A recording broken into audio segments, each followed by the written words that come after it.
Bonjour tout le monde, merci de nous suivre sur Studio Saint-Jean. Aujourd'hui, on est au coin de Babuty et Favreau pour vous parler du futur parc naturel qui va avoir ici, le parc naturel Carillon.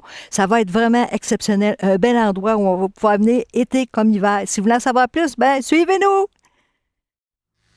Ici Louis Lemieux, votre fier député de Saint-Jean à l'Assemblée nationale du Québec. La chaîne télé que vous regardez en ce moment sur Facebook ou sur YouTube, c'est Studio Saint-Jean, la chaîne télé de votre député au service de la communauté, pour communiquer le plus possible, se voir à la télé, se parler, se comprendre, pour pouvoir travailler ensemble. Et vous pouvez nous aider en nous suggérant des sujets d'entrevue ou des invités. C'est facile. Vous nous écrivez à production@studio-saint-jean.tv. Bon visionnement.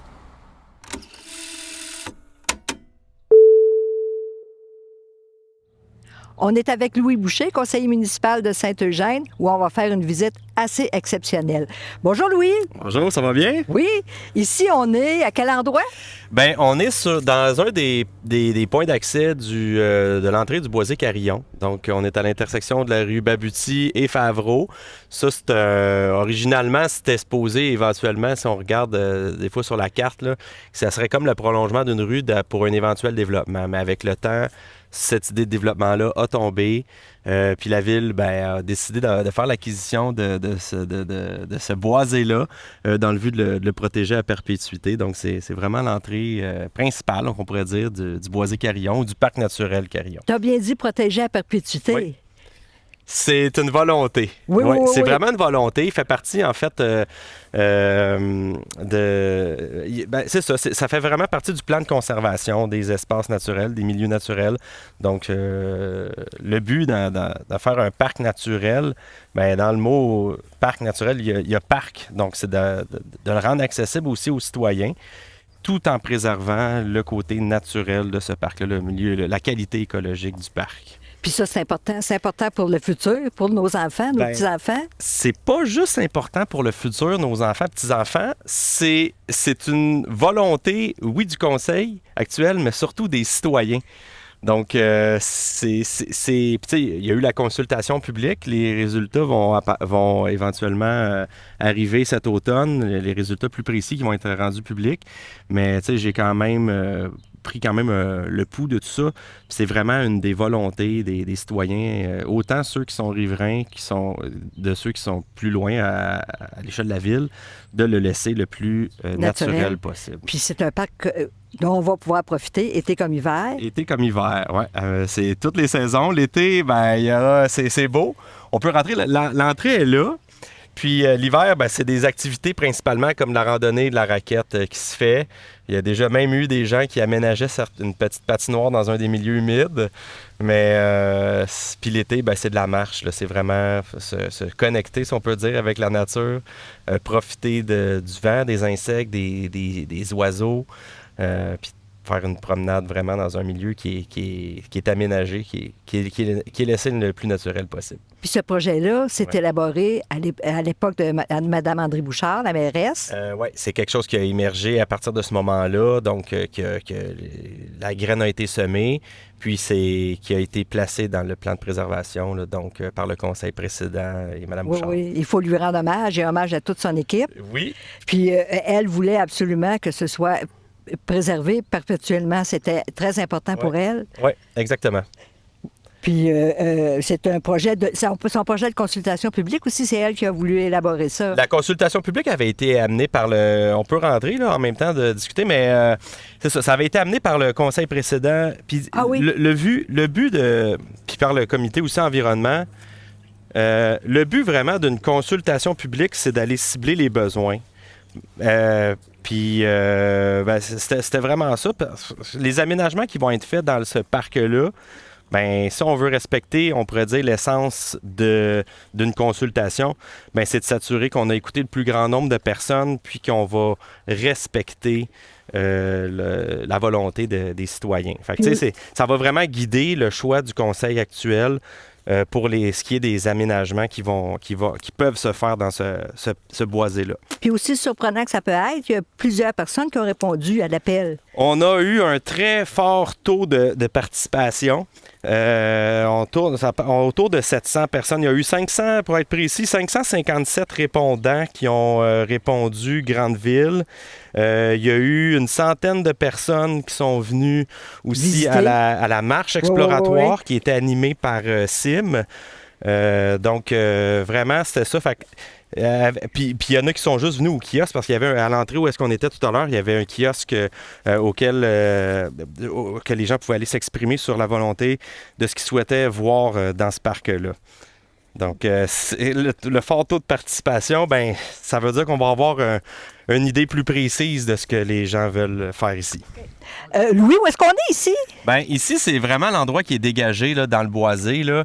Le boisé, c'est une ancienne terre agricole, un boisé qui est assez jeune.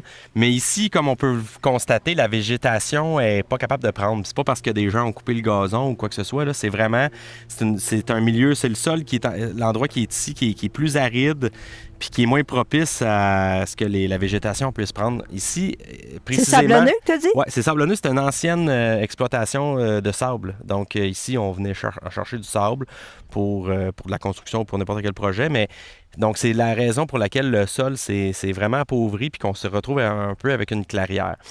Dans le projet du Boisé-Carillon, il y a aussi le volet qui est restauration du milieu naturel, puis plus précisément, la restauration du marais qui était ici. Donc, l'étude environnementale qui a été faite a révélé qu'ici, ça serait l'endroit qui serait le plus propice. C'est l'endroit qui est le plus bas. Il y a déjà un endroit où est-ce qu'il y a de l'eau qui arrive puis qui continue par un petit ruissellement. Puis, l'objectif, ça serait vraiment de creuser jusqu'à la nappe phréatique pour aménager le marais. Puis l'objectif, quand on fait ça, ces travaux-là de restauration, c'est que le marais puisse rester dans le temps. Parce qu'on ne veut pas que par érosion ou par dégradation ou parce que ça a été mal pensé, que le marais finisse par disparaître. Fait que l'endroit où est-ce qu'il va arriver, oui, il va y avoir une arrivée d'eau, une sortie d'eau, mais ça va être un endroit où l'endroit où il va être fait va avoir été pensé pour qu'il puisse rester dans le temps. On veut que ça soit quelque chose qui reste pour toujours. Là. Puis aujourd'hui, on comprend l'importance des marais, chose qu'on ne savait pas avant. On remplissait ça de déchets, puis on construisait dessus. C'est ça. Bien, on parle de biodiversité, puis un milieu humide, c'est un milieu qui va enrichir le milieu naturel. C'est filtration naturelle de l'eau aussi. Il y a toutes sortes de vertus. Oui, il y a la filtration, le ruissellement. Il y a surtout un peu comme le phénomène d'une éponge. Là. Maintenant, on fait de plus en plus ça dans les villes. Oui, des parcs éponges. Des parcs éponges, c'est une des façons les plus efficaces de maintenir, de garder l'eau, de filtrer l'eau, les contaminants et tout ça. Puis, il y en a un qui va être ici, puis le boisé en tant que tel, il n'y a pas juste du boisé. Il y a une grande partie qui est humide aussi également. On va dire hybride. Là. Il y a des arbres aussi là-dedans qu'on n'a pas vu, qui est plus près du chemin de fer. Mais c'est ça. Donc, oui, des milieux boisés, un milieu naturel dégagé comme ça ici. Le marais, puis les milieux humides, il y en a plus qu'un, mais il va en avoir un ici qu'on va restaurer. C'est grand, hein? C'est assez grand. J'ai les chiffres exacts. Là. C'est grand comme... c'est 21 hectares, grand comme 30 terrains de football. Fait que puis l'emplacement, il y a vraiment... la forme du boisé, souvent on réfère aux parulines, là, qui a une forme qui est plus allongée. Ici, il y a une forme qui est davantage carrée ou ronde, là, qui est plus homogène dans le sens que ça va longer le chemin de fer, Favreau, puis avec la courbe de séminaire, ça vient faire cet espace-là là, qui est fermé. Puis il y a la possibilité qu'il y ait un stationnement sur séminaire. Bien, la consultation publique, ce qu'elle a révélé, le pouls que j'ai tiré de tout ça, c'est que les riverains qui sont près là, de l'entrée où est-ce qu'on est arrivé tout à l'heure, eux, c'est sûr et certain qu'ils ont le souci de la quiétude, puis de garder la tranquillité des lieux, puis de leur milieu de vie. Donc, il y a déjà l'entrée qui est là. Des gens, ils vont piétons ou en vélo, ou qui arrivent. C'est vraiment les gens du secteur. Mais ce qui a été pensé, puis on va voir si c'est possible de le faire par la suite lorsqu'on va penser pour les aménagements, mais de l'autre côté ici, de séminaire, il y a une section qu'on pourrait faire un stationnement probablement. Donc, ça serait, s'il y avait un stationnement à faire pour les gens qui viennent de plus loin, là, qui ne peuvent pas venir à pied ou en vélo, qui n'auront pas le choix de prendre l'auto, ben, ça pourrait être un endroit où on pourrait venir se déposer pour avoir accès au parc. Puis ici, vous allez vous occuper aussi de la flore et de la faune. Ben, ce que j'aimerais, c'est ça, un peu comme Sim le font. En fait, dans les travaux de restauration, il y a un volet qui va être de contrôle des plantes envahissantes, là. Donc, il y avait le chèvrefeuille, le nerf brun qui sont présents ici dans le parc. Donc, oui, les travaux, c'est pas juste de faire le marais, mais ça va être aussi d'assurer un contrôle des espèces envahissantes, puis également de planter des espèces qui sont peut-être moins nombreuses ou qui ont disparu ici, mais qui sont des espèces indigènes. Donc, c'est vraiment ce qu'on souhaite, là. Ouais. Fait qu'ici, il va y avoir de la rétention de l'eau. Ouais. Des recharges de la nappe phréatique aussi. La nappe phréatique va se recharger par ici aussi? Bien, on veut creuser jusqu'à la nappe. Donc, ça assure qu'il va y avoir de l'eau qu'on va être capable de la garder pour... Il ne va pas s'assécher, dans le fond. Wow, parce qu'ici, on voit que ça s'est asséché. Parce qu'on voit que c'est craquelé, tout ça. Quand on vient ici au printemps, c'est boueux. Puis si on se rapproche de là-bas, là, on voit les quenouilles là-bas. Donc là, ça devient de plus en plus humide. Fait que, à mon avis, le marais devrait se faire probablement dans cette section-là. Wow. Ouais. C'est important. Qu'est-ce qui va se passer ici comme ça? Bien, c'est important, oui, pour deux raisons. Là. Oui, l'accès aux citoyens, mais surtout la préservation du milieu écologique. Puis je vais en profiter pour faire une petite parenthèse là-dessus parce que c'est vraiment ce qui est ressorti de la consultation publique. Les gens, oui, on n'est plus à une époque où on veut un parc pour faire des jeux, puis bon, on en a déjà des parcs comme ça, mais là, maintenant, il y a davantage de valeurs, plus de protection de l'environnement qui sont là. Donc, quand on parle d'un parc naturel, les gens veulent le laisser. Puis, ils veulent pas non plus que les activités qui vont se développer ou les aménagements qu'on va faire vont venir nuire ou dégrader la qualité du milieu écologique. C'est vraiment... Les gens, si on leur demande le choix, voulez-vous le préserver, la qualité ou plus d'aménagement pour des activités, ce que j'ai observé, c'est qu'ils vont davantage se pencher vers la protection. C'est une bonne chose, ça? C'est une bonne évolution? C'est pas une mauvaise chose. Je trouve que c'est une bonne chose. Parce que les activités qui sont faites ici, là, actuellement, c'est vraiment des activités de repos. Oui, de la randonnée, de la marche, autant l'hiver que l'été. Mais je vais c'est dire d'observer la nature, là. C'est vraiment ça. Là. À venir avec un télescope ici, ça doit être assez observer extraordinaire. Les oiseaux, entendre ce qui se passe. Puis, mais la marche l'été, elle se fait rapidement, je vais te dire. C'est assez rapide. Parce qu'il y a beaucoup d'insectes. Il y a des insectes. Ben, c'est pour ça que je me dis, c'est pas... Il y a beaucoup d'activités qui se font l'hiver. L'été, il y en a. Printemps, automne. Mais l'été, il faut être équipé en conséquence. S'habiller en long, puis ou se mettre du chasse-moustique, là. Puis les travaux vont débuter à l'automne, justement. Les travaux de restauration, ça va commencer cet automne pour le marais. Puis ça va durer combien de temps? C'est une bonne question. Le temps que ça se termine, là, ça ne sera pas des travaux d'une grande ampleur, là, parce qu'on fait un milieu naturel. Il n'y aura pas de sentier ça ne sera pas les sentiers qu'on va aménager ou le stationnement ou quoi que ce soit. Ça va être vraiment la première phase, ça va être de restaurer tout ça. Parce qu'il y a beaucoup d'argent quand même, hein? Ben, c'est oui, puis on les a remerciés. C'est le gouvernement du Québec, le ministère de l'Environnement qui ont donné, je vais donner le chiffre précis, 478 643 $, donc pour l'aménagement la restauration du marais. Fait que ça va être bien fait. Ben oui, parce que c'est un long processus, hein, parce qu'il y a l'étude environnementale qui a été faite, qui a été présentée au comité environnement au CEDD de la ville. Tout ça, ça a été observé, les questions, les interrogations, les inquiétudes ont été soulevées. Puis c'est par souci aussi d'optimiser, pas d'optimiser, mais je dirais de s'assurer que l'investissement qu'on va faire vale la peine puis qu'il va durer. Ben, on veut vraiment s'assurer que c'est bien de prendre un peu plus de temps puis s'assurer que le travail va être bien fait que d'y aller trop rapidement. Puis après ça, il y avait des angles morts qu'on a manqués. Être obligé de refaire. On regrette certaines choses, oui. C'est ça, être obligé de refaire. Tandis que là, ben, c'est vraiment important qu'est-ce qu'ils veulent faire, surtout s'ils veulent se rendre à la nappe phréatique. Là, vraiment, c'est important. Exact, oui. As-tu d'autres choses à nous montrer dans le parc? Il y avait ça ici. Là-bas, je pense pas que ça serait approprié de prendre ce sentier-là. Parce que ça, c'est un sentier qui est davantage peut-être utilisé l'hiver. Il y en a qui vont faire du ski de fond ou de la raquette là-dedans. Ah oui, c'était un bel endroit pour ça. Ouais. À l'automne, ça doit être beau aussi, hein? L'automne, c'est super beau. Là. Les feuilles, c'est vraiment... c'est un bon moment. C'est une bonne place pour venir faire une randonnée. Là. Oui. Ça, c'est certain. Puis la raquette, on n'est pas loin de chez nous. Ben, on moi, s'en c'est comme ça que vient. je l'ai découvert, ce boisé-là. C'est pendant la pandémie, quand on ne pouvait plus faire grand-chose. Oui. Puis il y avait le petit bois, là, que mes amis me parlaient, qui habitent pas loin. Ils disaient, hey, on va jouer dans le petit bois. On l'appelait le petit bois, mais... C'est grand. On venait faire de la raquette. Oui. Puis on se retrouvait en raquette, puis c'est là qu'on pouvait même faire des rencontres parce qu'il était quand même...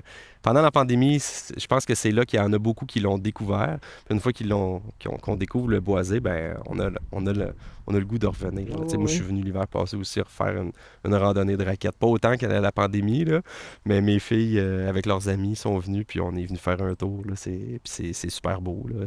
Oui. Il y en a pour tout. Il y a les sentiers, la boisée, puis il y a une section ici. Il y en a même qui vont... l'hiver, il y en avait même un petit fort qui s'était fait. Ah oui, ben oui, ça c'est le fun. Puis, tu sais, ce qu'on pourrait... faut pas oublier aussi, le boisé, présentement, il y en a déjà qui viennent dans le boisé. Oui. On le voit pas là, ici, mais il y a un espace de feu là, qui est là. T'sais. C'est pas quelque chose qu'on va souhaiter là, nécessairement dans un espace protégé, naturel, que les gens viennent faire des feux. Puis c'est parce qu'on n'a pas... en fait, actuellement, on n'a pas nécessairement le contrôle de ce qui se passe dans le boisé. Fait que, il y en a qui vont venir faire des feux, est-ce qu'ils vont faire du grabuge, est-ce qu'ils vont respecter nécessairement l'espace. Donc, c'est pour ça que moi, ce que je pense, c'est que oui, en amenant certains aménagements légers, ça va dépendre de la prochaine vision là, du conseil. Il y a on pourrait dire qu'il y aurait comme 3 orientations possibles là, sur les aménagements qu'on pourrait faire ici. Mais en amenant un aménagement, ben, on vient aussi assurer un certain contrôle sur ce qui se passe ici, parce que il y en a qui viennent faire des feux, on voit des canettes là, un peu dans le feu. Mais, malheureusement, ben, c'est un peu comme ce qui se passe au Parulines actuellement. Il y a un CIM qui assure une vigie. Donc, quand il y en a qui vont faire certaines activités qui ne sont pas recommandées, là, comme des feux, ben, eux autres, ils vont assurer une certaine vigie, puis on va être capable d'assurer un contrôle de ce qui se passe ici. Oui. Ben, je vous félicite d'écouter les citoyens. On dit toujours que personne nous écoute, mais vous êtes à l'écoute, hein? Il faut être à l'écoute. Il faut être à l'écoute puis à l'affût, parce que des fois, ils ne sont pas portés à aller nous voir. Ils vont faire des plaintes, on pourrait dire, dans l'univers. Fait qu'il faut aller voir, aller piger. La bonne personne. Il faut prendre le pouls puis faire une lecture de ce que les gens souhaitent. Mais j'ai hâte de voir, là, avec les résultats plus précis de la consultation, on va avoir vraiment le portrait plus juste pour savoir quelle orientation le conseil veut prendre sur les aménagements. T'sais, il peut y avoir des aménagements plus légers, modérés ou plus élevés. Donc, c'est un peu comme Paruline. Paruline, on pourrait dire que c'est modéré. Donc, oui, il y a des sentiers qui sont balisés. C'est de la roche, le sentier de gravier. Il y a un débarcadère, le stationnement, peut-être une station sanitaire. Bon, mais c'est ça. Fait qu'on va y aller vraiment avec panneau d'interprétation. C'est ce que les gens veulent. On va soulever les grands points puis ce qui est recherché par les citoyens avec la consultation publique. Fait que c'est merveilleux. C'est merveilleux. C'est un beau projet qui aboutit, que les gens attendaient. On en a parlé, ça fait plusieurs années que les gens savent qu'il y a le Boisé-Carillon. Il y en a beaucoup qui ne savaient pas c'était où non plus. Parce que c'est pas, il n'y a pas d'accès publicisé là, sur l'emplacement, il n'y a pas de stationnement. Donc les gens qui habitent proche le savent c'est où. Mais les gens qui habitent, ceux qui ont répondu à l'échelle de la grande ville, connaissaient le Boisé-Carillon, mais l'emplacement, grosso modo, mais ne savaient pas exactement c'était où, par où y avoir accès et tout ça. Qu'est-ce qu'on attend d'inviter les gens à l'automne, l'hiver prochain ou dès maintenant? Ben, moi, je dirais, tant que vous êtes soucieux du respect de l'environnement, vous pouvez venir dès que vous pouvez.